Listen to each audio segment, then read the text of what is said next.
channel.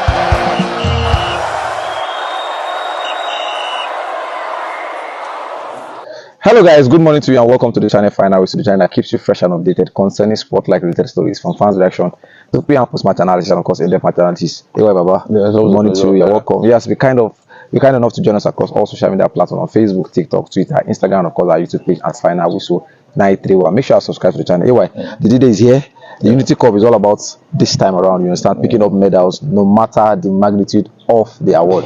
You know, you have to take it from me, a winner of the conference league. You understand all those kind of things. So our boys are going to be in action against the Reggae Boys of Jamaica. And anyway, I think it's time to say after the Reggae, we are going to play the Blues. So talking about who to look out for from this Jamaican side, I was checking my own study and I'm seeing that they are more like us similarly because we also rely on convincing players to come and play for the Super Eagles. I think we can look at the Jamaican squad and say a lot of them are eligible to play for the three lions of England, but because of their rejected somebody or the other, some of them the bastards. The bastard sons. I understand that we are seeing them joining on the Jamaican side. The players like Mason Holgate, the former Everton player, midfielder defender, we saw how brilliant he is back in his younger days, but for now the thing just didn't pan out for him. We can see he's a stronghold in that Jamaican team. They also players like Hayden, the former Newcastle midfielder. So a lot to talk about. Casey Palmer, the guy playing the championship, the English championship. So a lot to talk about and to look forward going to this future. Though they have been saying they're not a footballing nation, but we can't rule them out. Truly, we can't rule them out. I think, in fact, I like going into a match as underdogs, but now we are going as favourite because even the FIFA ranking says a lot about this tournament, about these fixtures rather.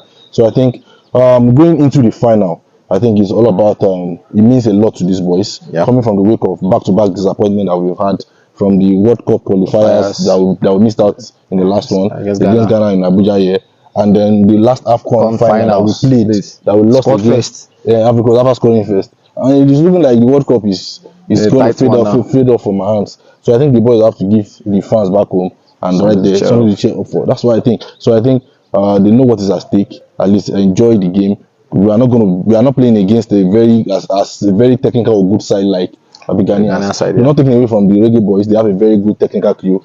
Steve McLaren is no pushover when you talk about coaching.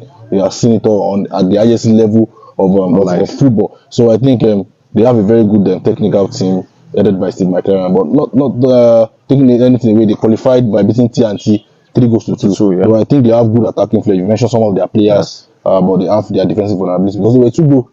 They were before TNT came back, and then thanks to the goalkeeping error that gave them the last penalty. So I think we should not allow any of those things to happen today. So and we've had bags of meetings. I think 7 times. Though 6 was recorded because the other one was not on an international match. So I think out of 6, we drew 3. So they won just 1. We won 2. So it looks still very tight. On paper, we are meeting somebody 6 times and you drew 3. Yes, they just won 2. You're just 1 ahead of them.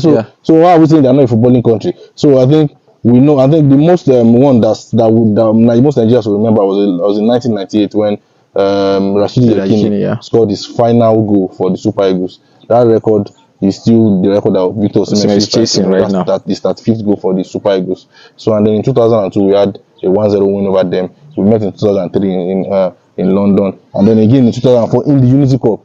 That was when we defeated them 2-0. So I think history should repeat itself again today. The boys don't have anything to. They have to bring their best. They have to bring their best. They have anything to do. They have to bring their best. That's what it means. Aside from the last time we met was in 2009. You understand, where we played 0-0. You understand. So in as much as we can say, okay, on paper Nigeria should be able. You understand. They are going confident into this because I've always talked about how to create a winning environment, and whatever color the medal is around your neck, I think it's something to cheer you up going to subsequent matches because we're looking at the kind of situation we are as the Super Eagles of Nigeria. We're in a tight slot to go to World Cup. The AFCON is by the way. So I think these players, in order to boost their confidence, the likes of Wadani that will complain that it was nervous last time. You understand? If he gets a chance to put the medal around, we have to bring his ego. Because I saw. Apart from him being nervous, he was like the only player that lost the ball so many times. I was seeing there were times where you would have probably pushed the ball a little bit forward to get us on the counter attack. I saw so many sideways and backward passes, and then there was a time he tried to do a very useless lob. I'm thinking, what are you thinking? You are one of the players that we are looking for. We've been seeing. You should be in this team. So this is an avenue for you to cement your spot in the Super Eagles.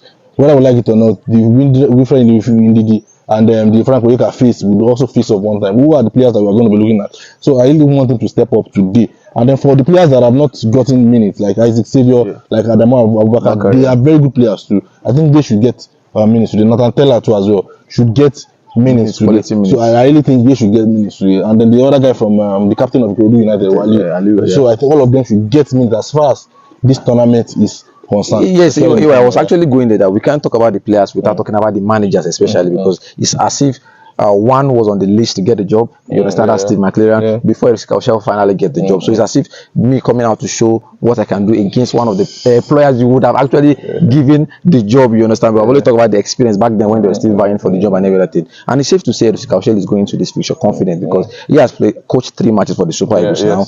2 match won, one narrowly draw against Zimbabwe, which we can attribute to some players losing focus. Unbeaten so far. Yeah, unbeaten so far. So it's as if he's trying to stake his claim in his game. We are seeing ideas of what he's trying to do. It's just the players trying to fit in his system is what we are still looking for. Hopefully, we get to see a typical new setup because out of the 26 he invited, 25 available. So he has a pool of players to choose from whatever tactics he wants to do. You know, selection could be a problem too.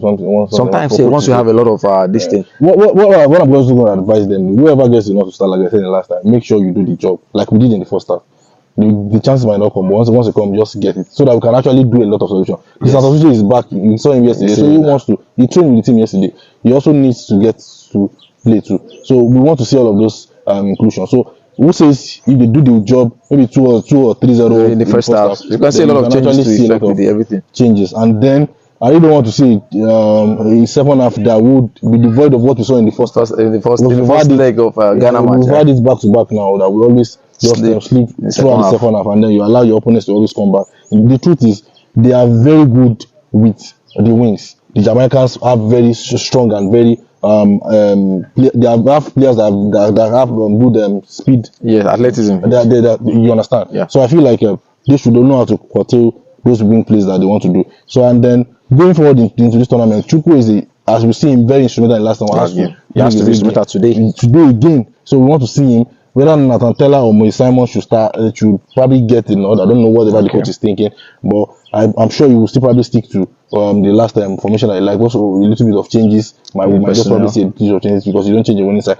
But whatever it is, whoever gets enough to start should bring his A game. The truth is that the Americans are no match to us in the footballing world. Anyway, I'm even trusting on the players. They always pick medal for 100 meters and 200 meters. They don't try and improve now because you can see their World Cup phases too. That's what look at the list now. The list players are like Palmer, Dixon, very good player. So if you sleep, like you saw the last match, they nearly got something. We should, from the blast of the whistle, bring our A game to the final whistle. Hopefully Chelle makes a lot of change, and the players he picks, hopefully they get to do something somewhat, because I'm looking at the training, at the intensity of the training, how they have come a long way, and Chelle backing out orders, them respecting, none of those are off-field issues of whether players are leaving the camp or everything is in his control now. Hopefully we get to see them pull out magic numbers. Thank you very much, AY. Yes, today is the final day. We're going to see TNT take on Ghana for the third place around 12:30 in the Unity Cup before the final showdown between the Super Eagles of Nigeria and the Reggae Boys of Jamaica. Hopefully, I think we should take predictions now. Are you scared of predicting? Prediction. I don't trust the Super Eagles boys. That's my problem. Against the Jamaica side. No. We just talk about it. Jamaica are that good, but let me be sentimental at this point. I'm going for 3-1. I can't see us keeping a clean sheet once Wabali starts. Once Wabali starts, we'll concede. So I think we'll get a 2-0 win. Clean sheet. I think we'll get a 2-0. For Wabali. I don't think we should get it. We should get Wabali in a goal post. We should get a 2-0 win. I think we should get a 2-0 win. I'm going for 3-1. AY is going for 2-0. The last time was spot on. Hopefully, I get to win in this time around.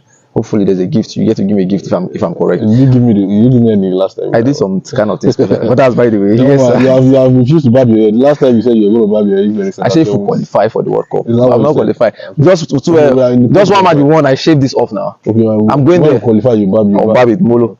I want to be like Jessica Chelle. Hopefully the Super Eagles boys, you understand, give us justice to this little banter that we're having with my guy. Well, feel free to go message and ship in the concerning this and trust final whistle. Book a time and date with us as we give you the post-match and pre-match analysis concerning this Unity Cup final. That's our time. We'll see you guys.